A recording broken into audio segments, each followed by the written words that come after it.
Bismillahirrahmanirrahim. Assalamualaikum warahmatullahi wabarakatuh. Waalaikumsalam.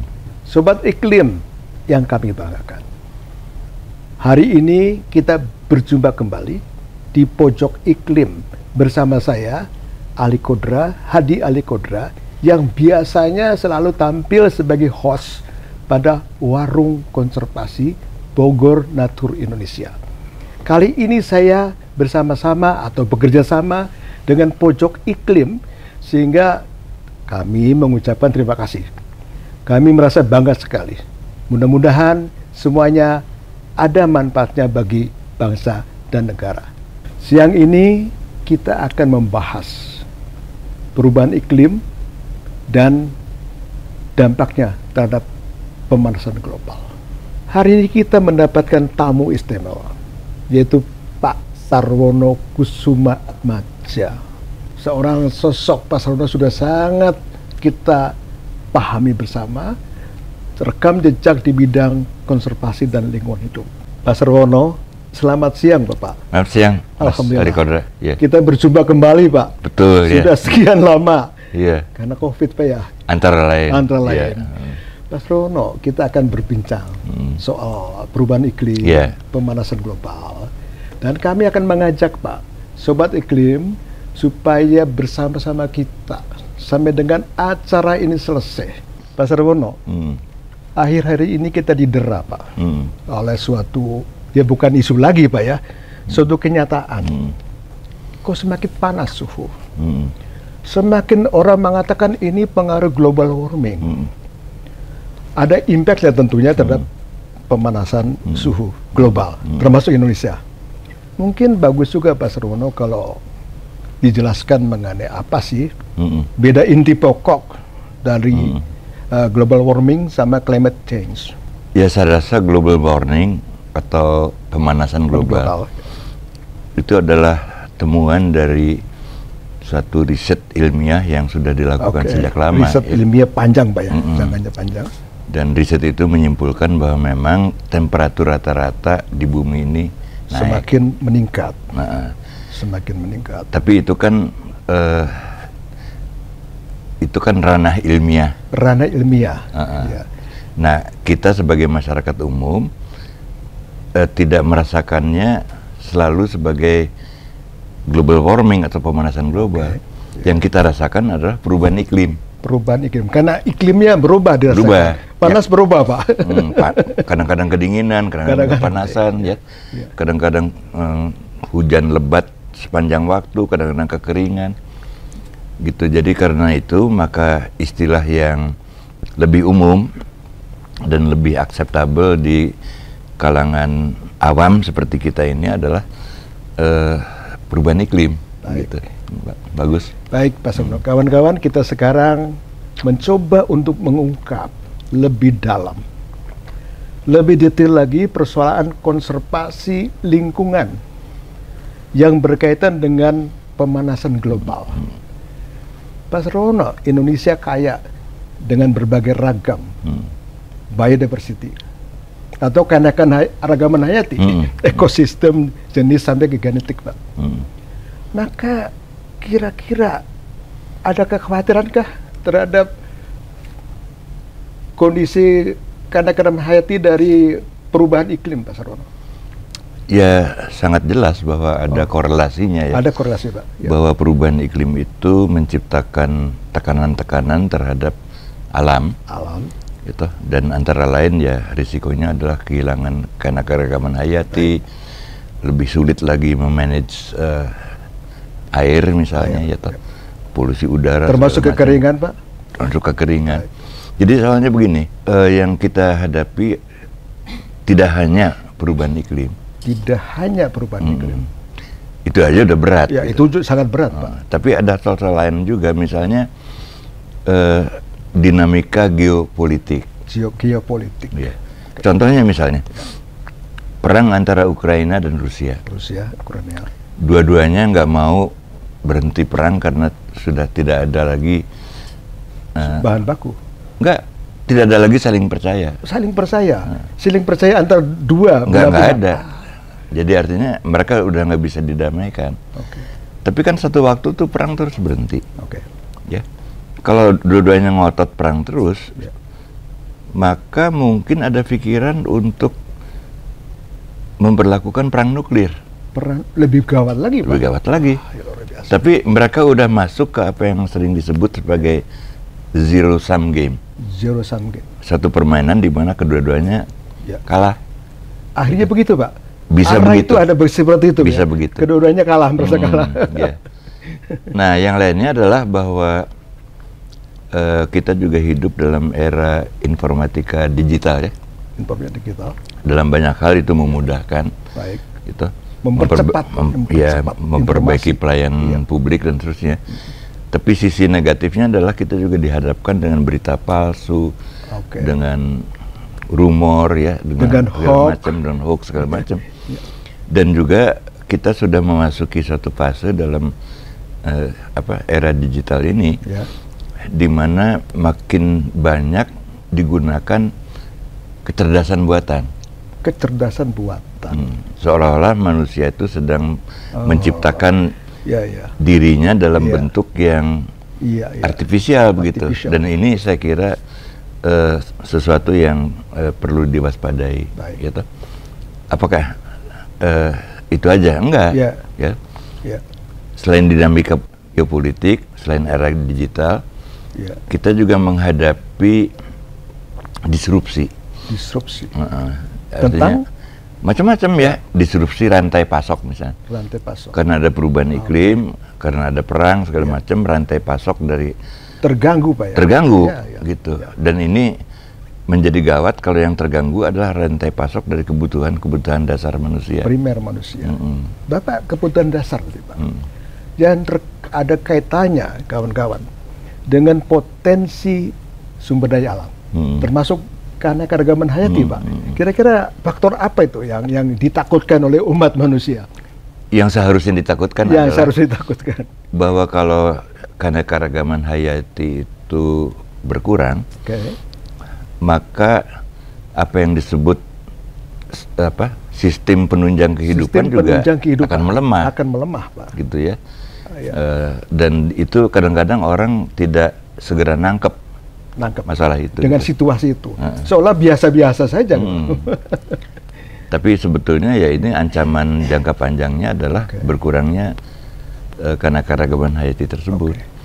Nah, tentunya kita harus cari caranya gitu, supaya itu bisa diatasi. Cari cara supaya bisa diatasi. Nah, di sini ada problem. Apa itu, Pak, problemnya, Pak? Kelembagaan yang berkuasa di dunia ini itu terdiri dari sistem dan orang-orang yang dulunya bertanggung jawab juga terhadap perubahan iklim. Dulunya maksudnya yang memberikan kontribusi terhadap perubahan iklim. Nah, sekarang pihak-pihak itu kita harapkan bisa banting setir, berubah paradigma untuk mengurangi. Apa bisa? Nah, itu pertanyaan besar, Pak. Gitu. Jadi saya sendiri nggak bisa jawab. Gitu. Dan krisis demi krisis ini bermunculan dan satu krisis menyebabkan krisis lain segala macam. Terus bersambung, Pak.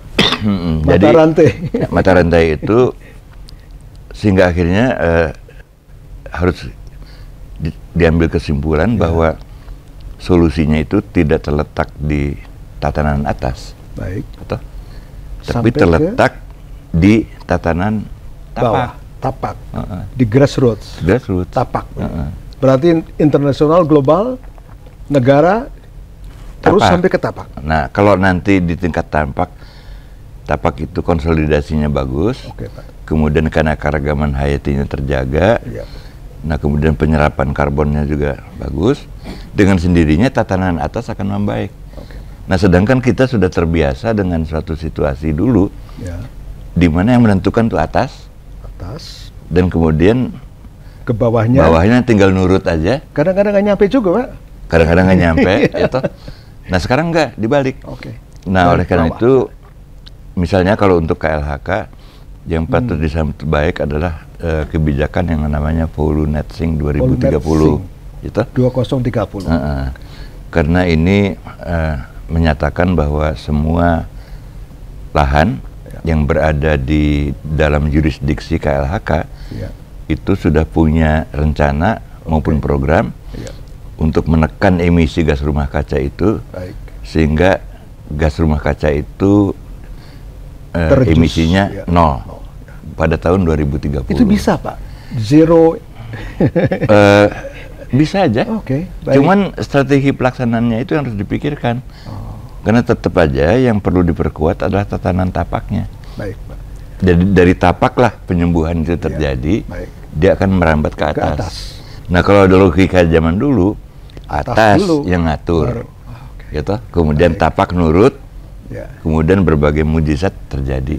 Nah, logika ini yang saya kira dirubah ya oleh kenyataan-kenyataan yang sekarang ini. Gitu. Baik, Pak Sarwono, kawan-kawan, kita sudah mulai nih menghangatkan situasi diskusi. Maka tentunya Sobat Iklim yang kami banggakan, kita mulailah menghangat ya untuk kegiatan diskusi podcast Pak ini. Podcast diskusi, dan saya sangat luar biasa ini. Terima kasih bertemu sama pimpinan saya dulunya di Pasar Wono. Menteri saya dulunya di Pasar Wono. Sekarang bisa duduk sama-sama dengan Pak Sarwono. Terima kasih, Pak. Terima kasih. Pak Sarwono tadi mengatakan bahwa dari tingkat global, nasional sampai lokal, Pak, tentunya kita juga aktif pada COP, Conference of the Parties, Pak. Bagaimana itu Indonesia? Ya, COP itu mau nggak mau harus dilangsungkan kan tiap tahun, karena itu merupakan mandat dari Konvensi PBB tentang perubahan iklim. Nah, cuman sejauh yang saya tahu setelah mengamati dan berpartisipasi dengan serangkaian berbagai pertemuan yang terjadi, itu lebih banyak keputusan-keputusan itu diambil, tapi implementasinya yang masih ada gap di soal implementasi. Kecepatan kurang. Kan Indonesia bisa mengambil inisiatif, Pak, untuk mempercepat. Oh, bisa aja. Tapi itu kan berarti bahwa kita juga harus bisa bersedia dan mau bergerak kalau perlu ya. Di luar kerangka konvensi. Luar konvensi. Betul sekali. Atau kita misalnya menggunakan konvensi itu untuk bisa meningkatkan ambisi kita dalam menurunkan global perubahan iklim ini. Dan itu sudah dilakukan. Sudah, Pak. Karena kita kemudian merevisi target-target kita dengan apa yang disebut updated NDC itu. Gitu? Updated NDC. NDC itu apa, Pak? Nationally Determined Contribution. Jadi artinya janji dari negara, gitu, negara penjanji. Negara penjanji ya menjanjikan program penurunan emisi gitu ya. Indonesia kapan, Pak, cita-citanya, Pak? Kan kalau full net sink itu deadline-nya kan tahun 2030. Nah, transisi energi itu lebih kompleks. Sehingga targetnya adalah 2050. Gitu. Baik. Gitu ya. Jadi itu adalah dari kita. Nanti kita laporkan itu ke UNFCCC ya untuk dicatat. Ya, ini proses, Pak, ya. Itu proses. Ya. Dan sebetulnya ya Indonesia tuh posisinya sangat-sangat lumayan dibandingkan dengan apa yang terjadi di beberapa negara lain. Ada yang mengatakan bahwa Indonesia sangat strategis, Pak. Oh iya. Gimana tuh isu itu berkembang di antara para pemimpin negara-negara lain?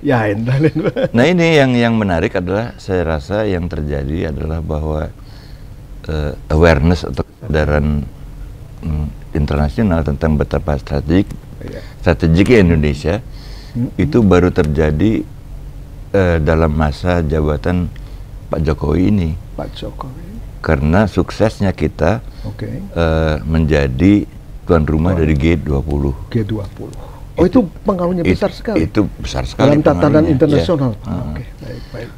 Dan oleh karena itu kemudian atensinya terhadap kita tuh meningkat. Ada dua macam atensi yang meningkat itu. Yang satu adalah bilang ini kerjasama dengan Indonesia ini bagus prospeknya. Ada juga yang bilang, waduh, Indonesia nih strategik dan bisa kuat. Mari kita halangi dia. Ada yang begitu. Oh, itu ada politik semacam Ada, ya. Jadi artinya Pak Sarono, ini kawan-kawan semua, pendekatan mengenai isu global, itu pendekatan politik itu penting juga Pak ya? Iya. Sehingga dalam konteks geopolitik tadi Pak, dalam hal ini kita sudah punya tradisi yang dinamakan politik luar negeri bebas aktif. Ya, itu sejak dulu. Sudah lama itu Pak? Sudah lama. Sudah mengakar di kita. Dan kita konsisten di situ. Jadi perubahan-perubahan rejim yang terjadi di Indonesia ini mempunyai satu ciri yang menguntungkan, yaitu bahwa berbagai kebijakan-kebijakan makro yang besar itu dipertahankan. Luar biasa. Terlepas dari siapapun ya presidennya ya. Jadi artinya Indonesia pada posisi yang bagus Pak ya? Potensial bagus. Potensial bagus. Tapi potensial bagus. Potensial karena ada yang tidak bagus. Ada juga yang tidak bagus ya. Yaitu misalnya kebiasaan menyalahgunakan kekuasaan, korupsi, dan kemudian sistem pendidikan kita yang saya kira harus terus-menerus diperbarui dan diaktualisasi dan diimprove gitu, diperbaiki gitu. Jadi banyak. Tapi menurut saya sih yang paling strategik untuk dikendalikan dan diberantas adalah korupsi. Korupsi nomor satu, kawan-kawan semua. Korupsi nomor satu nih. Ini sangat penting sekali, impact kepada sistem pengurangan emisi lajunya Pak. Kita semua komitmen kita juga Pak ya. Pak Sarono, ini ada kenyataan nih Pak. Saya orang kampung Pak. Jadi, orang kampung di sana Pak. Ini kadang-kadang ada keluhan para petani ikan, para petani padi dan sebagainya. Ini kelihatannya susah katanya. Iklim kemarau nggak jelas, penghujan nggak jelas. Mereka nanam mangga, tapi mangganya busuk Pak. Ini berarti gejala ada kaitannya dengan fenomena pemanasan global Pak. Oh jelas. Makanya kalau dalam forum yang sifatnya umum, di mana banyak orang awam ikut di situ, sebaiknya istilah yang digunakan tuh perubahan iklim. Dengan pemanasan global. Jadi lebih cocok Pak. Lebih cocok, lebih kontekstual. Dan apakah ada cara mengatasinya? Ya, yang saya sering omongkan di mana-mana adalah bahwa kita harus punya program terpadu, integratif, yang menyangkut 3 hal, yaitu pangan, energi, air dan energi. Pangan, air, energi, 3 tuh kawan-kawan. 3 hal yang bersatu padu dalam sebuah sistem. Manusia perlu pangan Pak ya. Perlu. Wajib. Dan pangan itu harus diartikan secara luas. Tidak hanya sebagai suatu sarana untuk bikin kita kenyang. Betul Pak. Tapi ada juga aspek kesehatan di situ. Gitu ya. Masuk. Kemudian juga macam-macam lah. Baik. Misalnya kalau kita bicara stunting itu ada hubungannya dengan makanan. Ya. Kalau kita bicara tentang obesitas ada hubungannya dengan masalah. Kalau kita bicara tentang kesehatan paru-paru juga ada hubungannya di situ.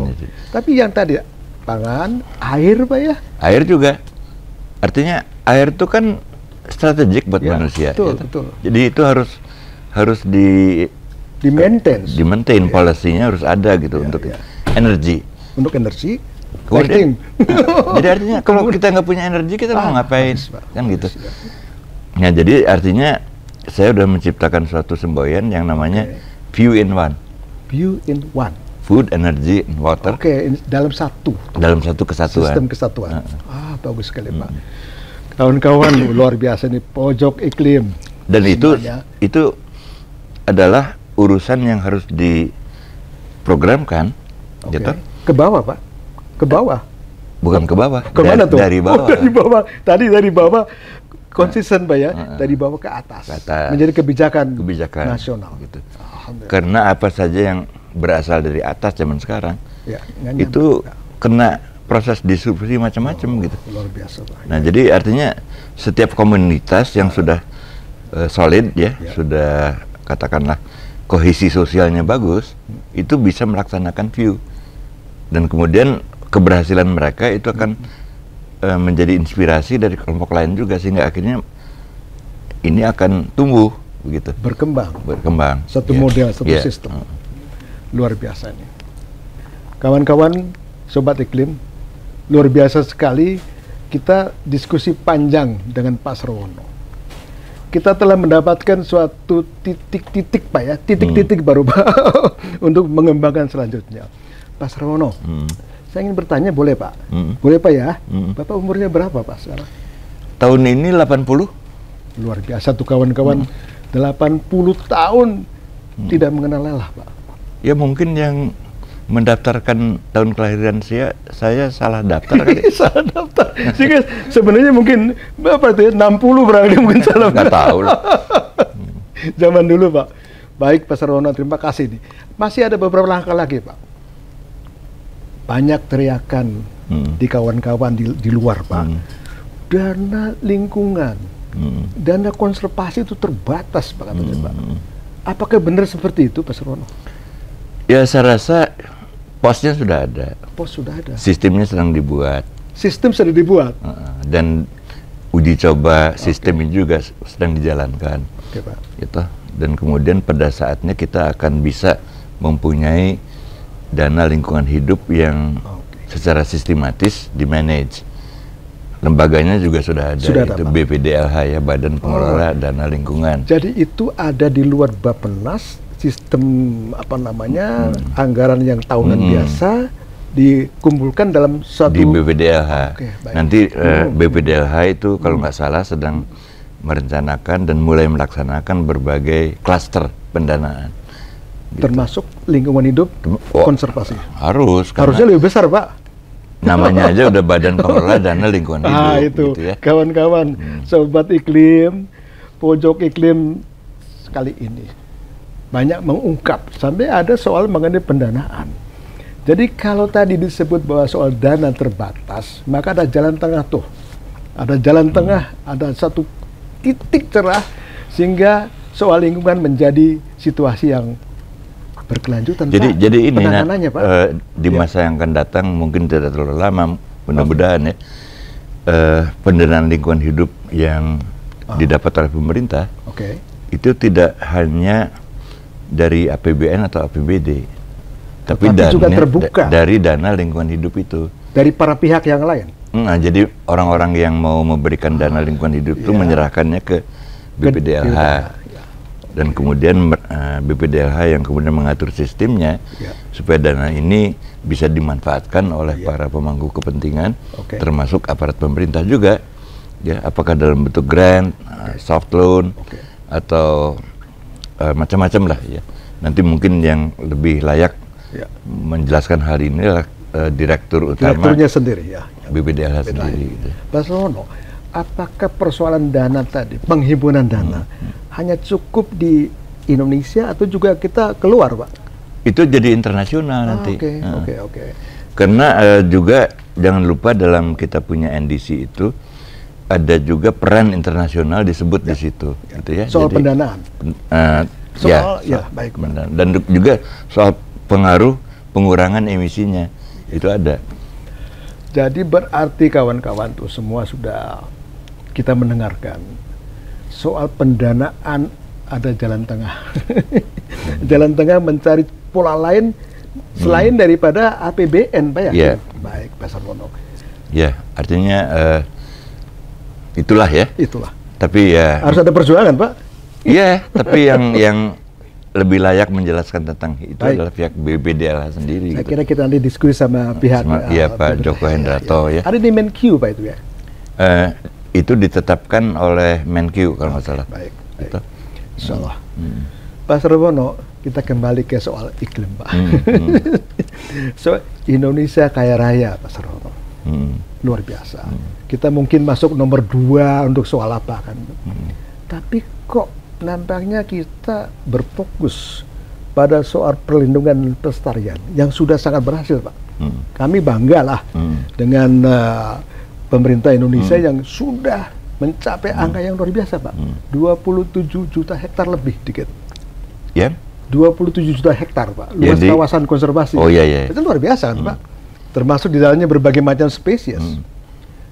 Tetapi mungkin, Pak, ada keinginan lain agar supaya ada suatu klausul di mana keinginan untuk mengkomersialisasikan bioperspektif atau biodiversity secara bijak. Menurut pandangan Bapak gimana itu, Pak? Ya kan ada konvensinya juga yang mengatur itu. Oke, betul. Ya. Ya, tinggal diatur aja. Atur aja. Baik. Dan sekali lagi ya kita bisa ngatur segala macam. Gitu. Tapi harus berdasarkan integritas dan pengetahuan yang sahih. Integritas, pengetahuan yang sahih. Ada lagi, Pak? Ada 2 tuh.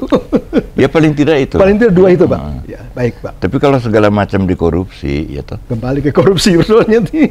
Ya itu kita kembali. Nggak jalan urusan apapun. Karena korupsi ini tidak hanya menyebabkan kerugian keuangan negara. Dia juga penyebab dari kehilangannya rasa percaya satu sama lain. Distrust, ya. Luar biasa. Dan kalau distrust sudah hilang, itu berarti ada semacam modal sosial yang sangat berharga yang juga hilang karenanya. Dan ini kemudian yang terjadi kalau ada korupsi dan kemudian juga ketidakpercayaan kemudian timbul satu sama lain. Nah, ini ada semacam lingkaran setan yang menarik kita semua itu ke bawah. Akhirnya semakin amburadul, Pak ya. Amburadul. Dan itu kan bukan soal yang baru. Kita bisa melihat berbagai contoh di dunia di mana itu terjadi. Pak Sarono, Bapak sebagai dewan, Pak, Dewan Pertimbangan pengendalian perubahan iklim, Pak. Juga sama-sama kami, Pak, Dewan Pertimbangan Kalpataru. Ini dewan semua. Bagaimana tuh kaitannya antara 2 dewan ini dalam mengatur situasi bangsa ini, Pak? Ya, dewan-dewan yang didirikan oleh Bu Menteri itu adalah apa yang biasa disebut dalam bahasa Inggris sebagai Board of Advisors. Nah, jadi kita bebas mengemukakan pendapat, tapi yang menentukan adalah tetap Bu Menteri, begitu ya. Ya, kita kerja aja. Ya. Kerja sebaik-baiknya, Pak. Sebaik-baiknya.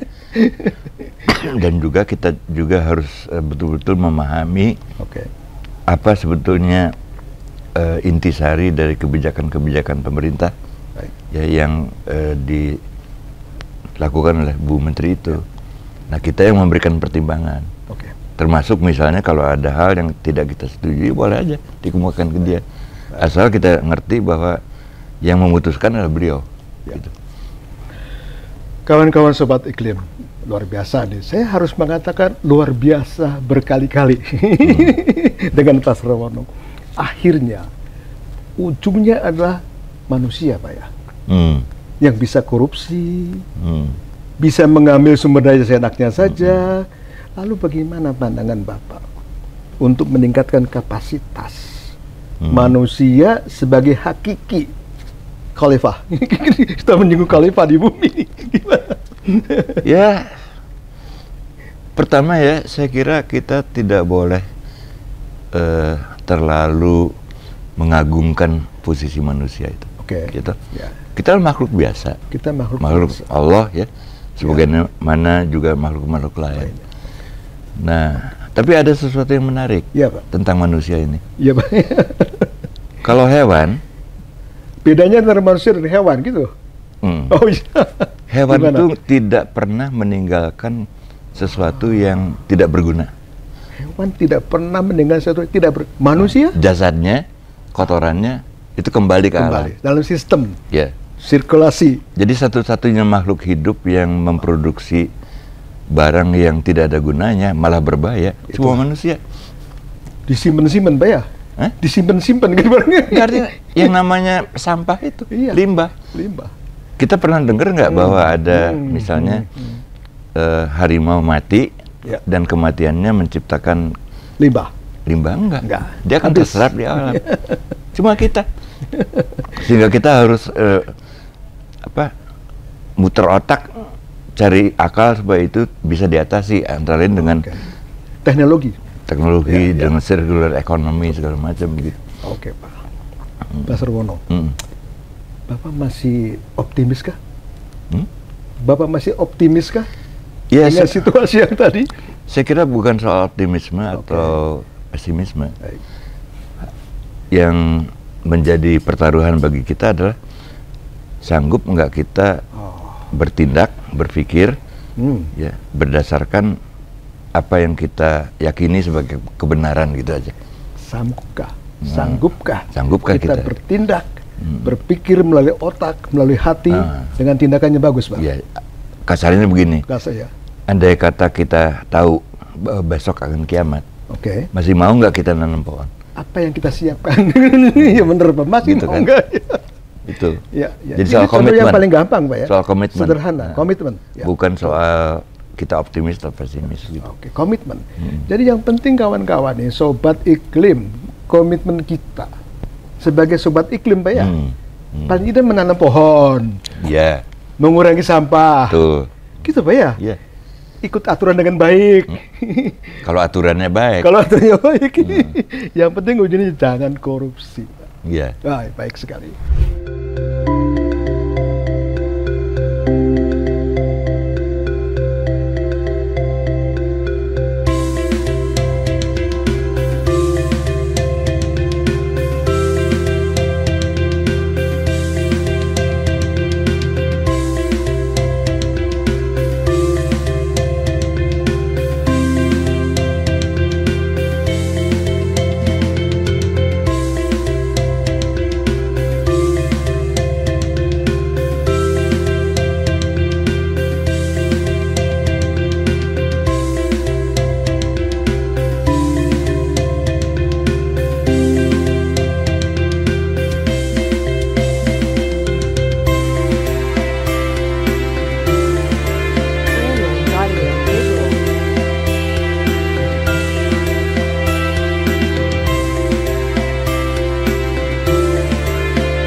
Pak Serono, ya.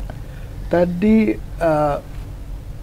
kita sampai kepada lapisan bawah, grassroots. Nah, ini kan menjadi satu tumpuan utama kita.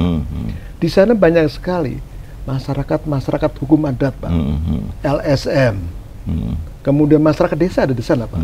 Ini bagaimana cara menggerakkan partisipasi daripada kelompok mereka yang ada di bawah, Pak? Ya, intinya adalah komunikasi. Komunikasi, ya. Dua, katakanlah menanamkan saling percaya. Saling percaya ya. Di antara mereka, di antara individu dan kelompok. Partisipan itu. Dan kemudian juga saling respect. Saling respect. Ya. Dan kemudian nanti pelan-pelan atau lambat laun itu akan terjadi apa yang disebut kohesi sosial. Kohesi sosial, social cohesion. Nah, di sini yang saya punya sentilan dikit untuk para ilmuwan, ya. Termasuk saya, Pak ya. Ya. Benar-benar. Tapi begini, Pak. Kalau kita dengarkan para ilmuwan itu berbicara, mereka berusaha keras agar supaya apa yang dalam benak mereka itu difahami orang. Itu kira-kira itu keinginannya, Pak. Keinginannya. Langsung begitu. Tapi yang saya lihat kurang dilakukan oleh para ilmuwan kita adalah mereka tidak begitu tertarik kelihatannya untuk bisa memahami orang lain. Dia ada di suatu cekungan sendiri, Pak ya. Jadi tertutup. Nah, jadi ini komunikasi ini yang harus diperbaiki. Baik. Gitu. Kemudian yang lainnya juga soal saling respect, saling percaya gitu ya. Nah, misalnya kalau kita menghadapi masyarakat tradisional, seringkali orang yang sok modern itu menganggap mereka tuh orang-orang itu bertahayul misalnya. Atau terbelakang. Itu harus dijaga supaya itu jangan jadi keyakinan kita juga gitu. Kita harus melihat apa sih sebetulnya yang menjadi strength dari mereka, ya. Karena mereka udah memberikan berabad-abad kontribusi secara lama, berabad-abad Betul. hidup dengan cara itu. Nah, sehingga kita juga harus bisa memahami mereka. Ya, Pak Rono, mereka sudah terbiasa hidup bersama alam, Pak. Iya, betul. Sudah menyatu. Udah tahu rumusnya. Nah, seringkali keilmuan yang modern, katakanlah begitu, menganggap bahwa kearifan-kearifan yang tidak terbukti secara ilmiah itu sebagai tahayul. Sebagai tahayul. Nah, itu nggak boleh. Jadi kalau begitu, bisakah dianggap ada suatu gap, Pak? Ada gap. Ada gap. Ya, jadi gap itu harus kita hilangkan. Gitu. Dalam hal ini mungkin kita harus meniru para politisi juga. Meniru para politisi.